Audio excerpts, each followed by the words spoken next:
So yeah, that is my best non-copyrighted music, so it doesn't get taken down.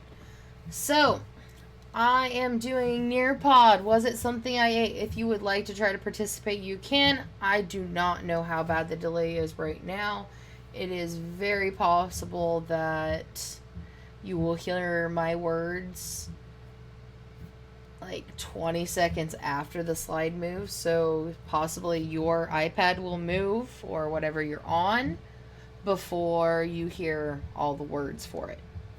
I am posting this just so we can try, but I'm not holding out for live Nearpods right now. I am hoping, I'm looking at Microsoft Stream and stuff like that, possibly going into all that because the district does have that now. And Teams video has not been opened up yet, but we will see when that gets opened up if I can have like a Teams class. It wouldn't be as open as YouTube, but it would be built into the stuff for all the students already. Alright, so going on, this code has already been up for a while, so if you are joining, you can join. As we see, we don't have anybody. We're going to hide names just in case somebody does join, and I do not want anything inappropriate showing. So, science, talking about was it something I ate? So this is primarily talking about the digestive system and going into a little deeper than what our notes covered. So about this lesson, we want to be able to construct explanations and design solutions. So this is a specific thing that goes into a lot of our new, not really a new standard, but the scale in which we are going to be grading the standard and how it's going to be more clearly defined to you guys, especially 6th grade starting next year. 7th and 8th grade, it's going to be kind of then coming in the next year or so, dependent on school and etc. But we are really looking at what do you actually know? What can you do? Not what is just your habits. So yes, there's going to be assignment grades, but your grade is going to be based on the standard, not based on all these assignments. So you're doing bell work and trying to do extra credit. That's not going to change your grade because doing extra credit, unless it's a lesson aimed at the standard in which you failed, defeats the purpose because all it does is falsely raise your grade and say you can do something, but in reality you never mastered the standard. Skill progression. We want to be able to construct an explanation that includes qualitative, so descriptive, and quantitative, numerical relationships. So we can describe how they go together, or we could say numerically how they go together between variables, so things that are going on, to predict and describe this phenomena, so these things that are happening within our world. Summary. In this lesson, students will learn about the digestive system and recommended food choices and construct predictions about how eating certain foods made somebody feel. So thinking about when you ingest something, how do you feel after that? How does your body feel, and how does that affect your, of course, your emotions? So our essential question, we would have wrote these in Cornell note format. We usually follow a lot of the Avid format to try to show you how to build the notes with this.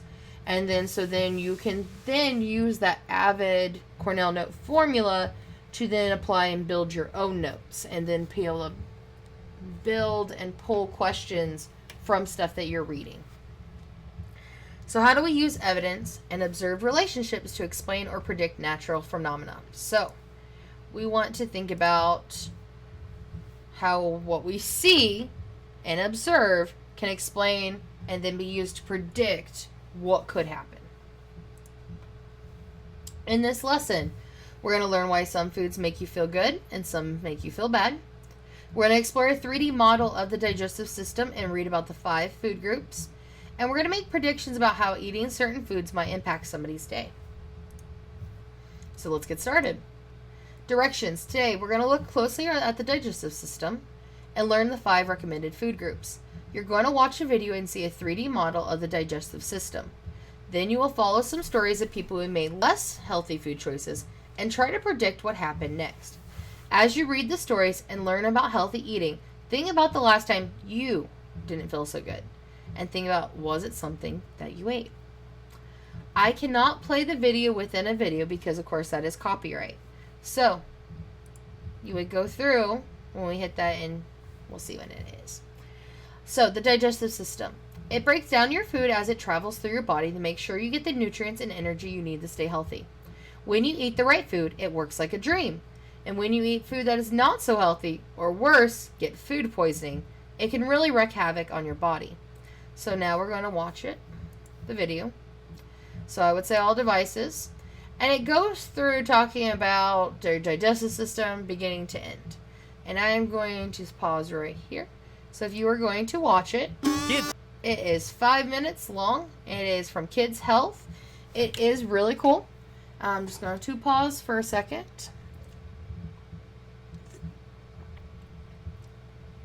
If you are watching this later and you are watching this with your Nearpod, go ahead and, of course, and pause me.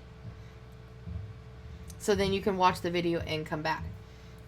Since nobody is in this lesson live, I'm going to just continue on talking about our digestive system.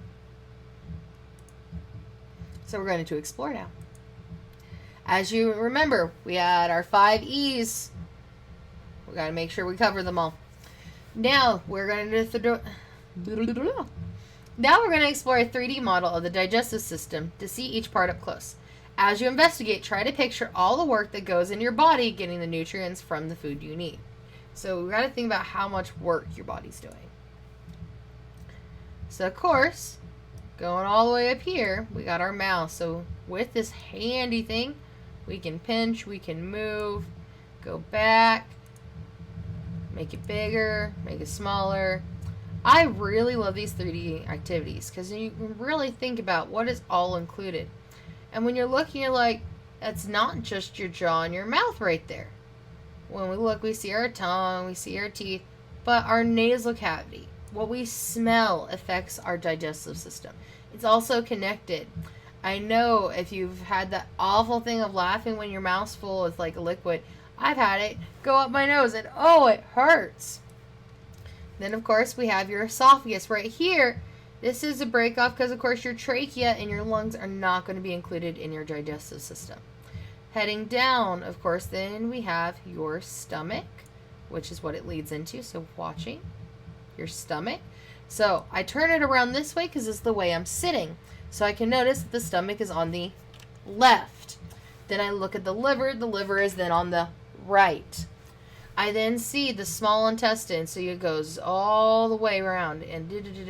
But you're thinking, it's not really small. It's a really long intestine. We're usually talking about the width of the intestine.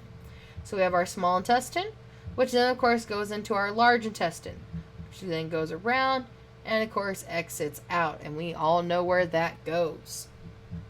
Going on. So, looking at the 5 food groups. This is just a basic thing. We're not going into this food groups crazy of this is how much on the plate. Nope. This is just saying we have fruits, we have vegetables, we have proteins, we have grains, we have dairies. I know there's more to it. I know this is like there's fats and oils and all kinds of more. I know it's deeper than this, but we're not getting that deep into it right now. Excuse me. So eating regular meals from the 5 food group is an important part of a healthy stomach. So when we look at this list, think how balanced our meals. So I always think, which do I need to eat more of?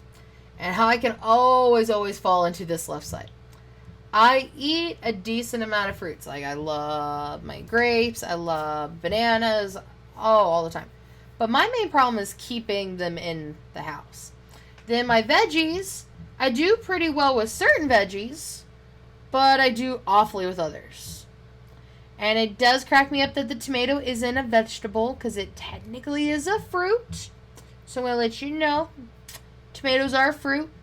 Just don't put them in a fruit salad. Doesn't really work out.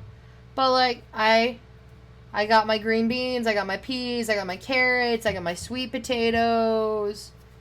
But I don't really venture into broccoli too much anymore. My husband doesn't like broccoli. I don't venture as much into Brussels sprouts. I do love Brussels sprouts though. Maybe you should pick some of those up. But I know I get plenty of bread. Oh, there's Face Bear. She's a pretty kitty. Yes, you are. You have no idea that you just came out on camera. She's just like, I don't think anybody's here. She is the very shyest of the cats. Of all of them. I have too many. We're not going to say on camera how many there are right now. Proteins. I do really well with proteins, especially with my diet. And then dairy. Dairy, I'm really bad because I really should eat yogurt. Yogurt is a great protein source, and it's very healthy for you. I can't stand the smell of it. It's one of my, yeah. But I'm hoping to start our little man on protein in about a couple weeks to make on yogurt, so hopefully he'll like it because his dad does. Alright, so let's make a claim. So now we've thought about how it works. We looked at it, what we eat, what we should eat, and more. So now we're going to make a claim. So, once you get to know your body and how it responds to the food you eat, it's pretty easy to predict when or how things might go wrong. Follow the stories in the following slides and see if we can predict what would happen next. So I think about last time I ate something bad. I had chicken dinners, and they were fried. I can't eat fried food. The grease makes me sick. I still was like, no, I can totally have them. My husband's like, you know you're not going to feel good once you eat those. I'm like, no, it'll be fine. No, I still don't feel great. And the thing is, every time it happens, I know. It's just, I fall for it. I'm like, I want them. So, Barney woke up this morning and ate a donut and some orange juice. He then had 3 slices of pizza for lunch. He had football practice after school and was late getting home. So instead of grabbing so he just grabbed a vanilla milkshake and fries with his friends and skipped his dinner. So, how do you feel he did? So when we're looking at here, so I'm going to, let's see. Oh, not sharing. Was not going to do anything. So he woke up really late. He slept in and missed school. Or did he wake up on time? So, I'm going to tell you, this is way too much sugar. The donut and orange juice, 1 meal, not bad. 3 slices of pizza, 1 meal, not bad. But the thing is, he did all 3 of these meals in one day. So, donut, that's carbs and sugar. Orange juice, as much as it is good to get natural sugars, that's just another sugar. Then pizza, you're looking at bread. Carb becomes sugar. Then, okay, so he's got tomato. He's got a little bit of technically fruit there. Probably cheese. And maybe a protein. But then, vanilla milkshake. That is complete sugar. Again, yes, milk for the protein, but a lot of sugar. You gotta think about it. Sugar is the leading cause of heart disease. You can literally keep your heart from pumping because you fill your arteries with sugar. You gotta watch how much is going in. French fries, that's another. As much as we want to call potatoes it's a vegetable. No. Potatoes and corn are not the same kind of vegetables as your leafy green ones. They are your starches. And those starches become simple sugars. And those French fries, that glycemic index, and basically saying how much blood sugars it puts in your body, it's high. Diabetics, we're told not to have normal fries. I make a lot of sweet potato fries in this house. Go on to the next one. Serena has to watch her sugar intake because she finds her brain foggy and she's trying to up her GPA. She has a weakness for cupcakes, though, and at her friend Marion's birthday party over the weekend, there were 3 different kinds, and she had 1 of each. She even took a couple of them home and had them for breakfast on Monday. So do you think she felt kind of sick? Do you think she just enjoyed them? What do you think really happened? And when I look at this, I'm like, that's a lot of sugar again. Just sugar and sugar and sugar. And that just flooding your brain with sugar, it's not good. She probably did not do well in class that day. Because the problem is you arc those sugars and then you sugar crash. The thing is it creates a graph. I didn't set my board up. Oh, Facebear's just sitting on camera. That's pretty adorable. Sorry, I get distracted by my own cats. But the graph it makes... Oh, I know what I can do. I'm just going to pull up the whiteboard on the computer. Winning. I know I have the Microsoft app, but this is also works really well. We're not going to do the visualizer. We're just going to do the whiteboard. So, if I was going to do this, I would have, of course, my Y, and then I would need my X. So I'm looking, and this is time, and this is sugars.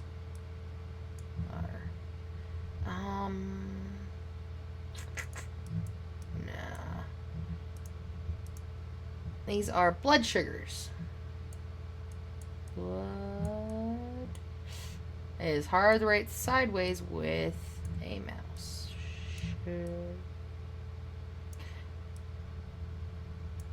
Sugar. So, when you do a carb, your blood sugar spikes quickly and then goes down. With a protein, it goes up slowly and kind of stays up. Like it doesn't, they're different. And the thing is, you want to stay in the sweet zone here. But you have to look at your carbs to proteins.